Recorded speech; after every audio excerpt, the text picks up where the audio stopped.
Hello everyone, it's time to do another deck profile, this time post Phantom Nightmare for my Yubel deck combined with Sacred Beasts.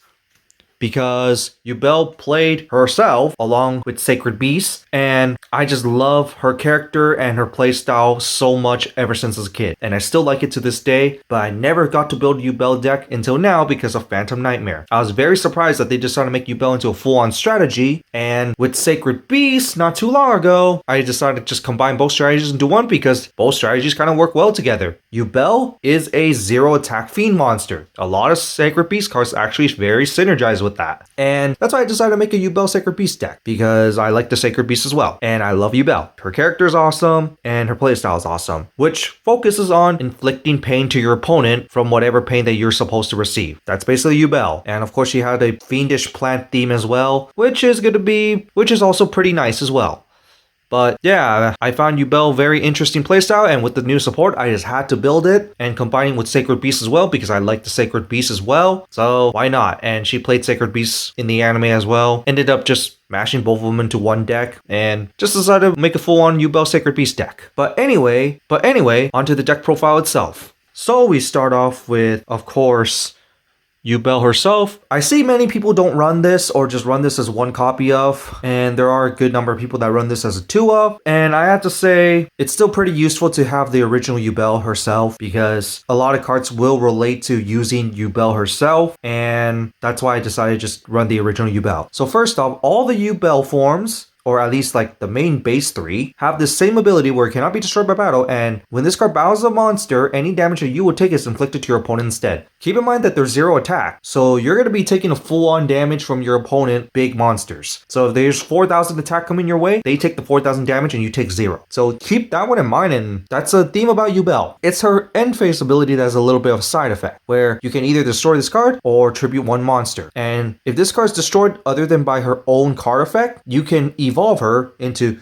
Yubel Terror Cardinate, which basically does the exact same thing, except that she doesn't have the end phase restriction anymore, but her new end phase restriction is that it nukes the whole entire board except itself. So that's pretty nice. In which, if this one gets removed from anywhere, you go to Yubel the Ultimate Nightmare, where it's the same exact thing except that any monster that it battles gets destroyed. So basically the idea of Yubel right here from the original 3 is that when she dies, she actually comes back stronger. And that's a really big theme about Yubel. Unfortunately, these cards were only used once other than Yubel herself, but her evolutions actually got me into wanting to play Yubel, but I never did. But now I got the chance, why not? And besides, the nice part about these Yubel evolutions is that if the previous form is removed from the field by any means, it doesn't have to be just destroyed. So, and it could even be by your own card effect. That's another thing. So that is actually pretty nice itself. But anyway, now on to the new support cards. So first off, we got Spirit of Yubel, where just like the Spirit of whatever, if you get attacked, you can special summon from hand. It cannot be destroyed by battle. If it's special summon, you can set one spell or trap that is Yubel directly from your deck. And finally, if it gets destroyed, you can special summon a Yubel. And remember, it could even beat the evolution forms if they were already destroyed. This is just overall a nice new support card. It basically just sets up your plays. And the fact it cannot be destroyed by battle, that's pretty nice. And I like the kingdom in the background referencing Yubel's pass. But overall, it's a very good setup card, and you just have to run 3 of. Continue off, we got the new Geese Grinder Golem, where you can special summon it to your opponent's side of the field along with one Yubel in your hand. The idea is that you would special summon this card to your opponent's side of the field so they have a monster, and Yubel could summon it herself, which will beat over your opponent for more damage by attacking this card. That's the idea of Geese Grinder Golem, but most of the time you're not going to need this, and giving your opponent a level 8 monster is not entirely the best idea. But the nice part about this card is that if this does get run over by Yubel, you gain 3,000 life. AKA Yubel attacks this, all the pain that you're suffering is regained as life instead, and you still burn your opponent to 3,000 points. That's pretty cool. And then, finally, if you special summon a Yubel while this card's in the graveyard, you can special summon this card to your opponent's side of the field, which is of course gonna give Yubel an attack target. Overall, a pretty nice card, but not completely necessary, but I say decent as a one-off.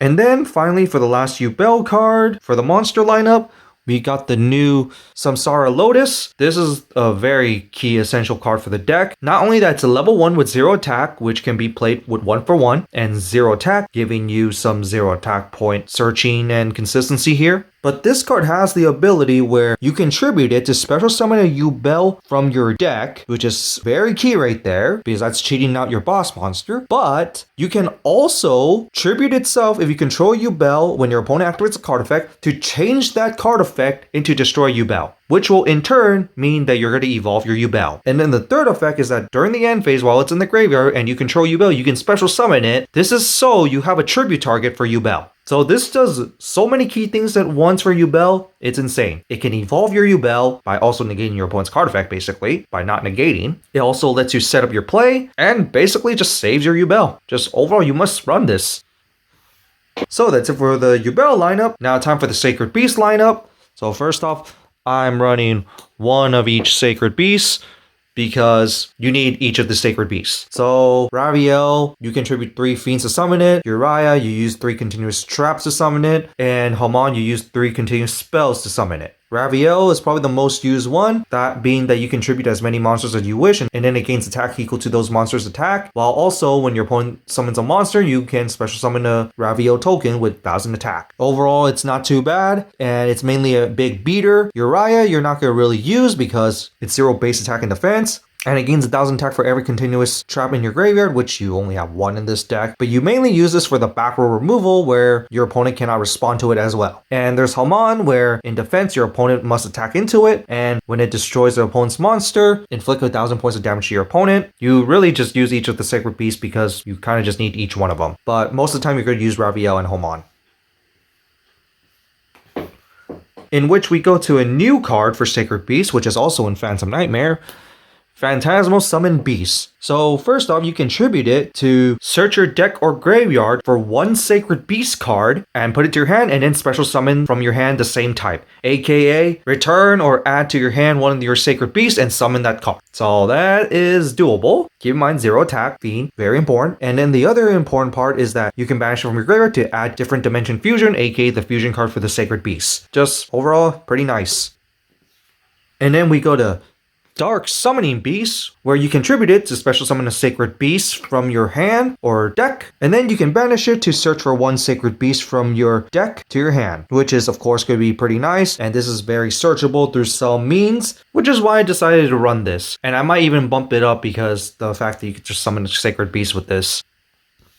And then the nice other card is Dark Beckoning Beast, where on normal summon, you can search your deck for 1 Sacred Beast card, or one of its support cards from your deck to your hand, and the second effect, which is also very helpful, where you can do 1 additional normal summon of a 0 attack Fiend, aka you could search up something like Dark Summoning Beast, tribute this, summon the Dark Summoning Beast, and then Dark Summoning Beast can just summon a Sacred Beast. There's ways to do this, but this is a key searcher, and the fact that your Yubel cards are Dark Fiends that are 0 attack, that's also pretty nice as well, and it's just very helpful. And then finally, we get the Chaos Summoning Beast, where you can tribute it to summon a Sacred Beast, and also the other effect is that you can banish them from the graveyard, and then add 1 Fallen Paradise from your deck to your hand, which is going to be very helpful. You might not do it for the Fallen Paradise too often, but I decided to run Fallen Paradise for the deck because I just kind of want some extra draw power. And you can cheat out your Sacred Beast, which is another reason why I decided to run this. And then finally, for 1 tech card that I like to run is the Predator Plant that can let you do a fusion summon with itself along with another monster. Keep in mind, this is a dark monster. The rest of your deck is basically a dark monster other than your 3 Sacred Beast cards. Use this as material along with another monster. You can basically do some Predator Plant or Star Venom plays. I mainly use this for Greedy Venom, but it's just nice that I could just do that. So that's it for the monster lineup. Time for the spells. First off, we got Nightmare Pain. So first off, it has 1 big key effect, which is the first one. During the main phase, you can destroy 1 dark monster from your hand, and then search for 1 Yubel card, or even her support card from your deck to your hand. Of course, it's hard once per turn, but the fact that you can search along with destroying one of your Yubel cards from your hand is just key, because destroying will just evolve it. So that is going to be pretty good right there. The second effect is that your opponent must attack Yubel cards. That's going to be very key because you want your opponent to do that. And basically any damage that you're taking is inflicted to your opponent instead. And speaking of that, this also doubles the damage that your opponent's going to take, because this card has the same effect where when you would take damage from Yubel, it's inflicted to your opponent instead. So not only it's added from Yubel's her own effect, but this card's effect, which actually will double it. So basically, you attack a 4,000 attack monster with a Yubel, you would take the 4,000 points of damage originally, but it's inflicted to your opponent, but add Nightmare Pain, that's another 4,000. This just makes it very insane, and that's why I love it.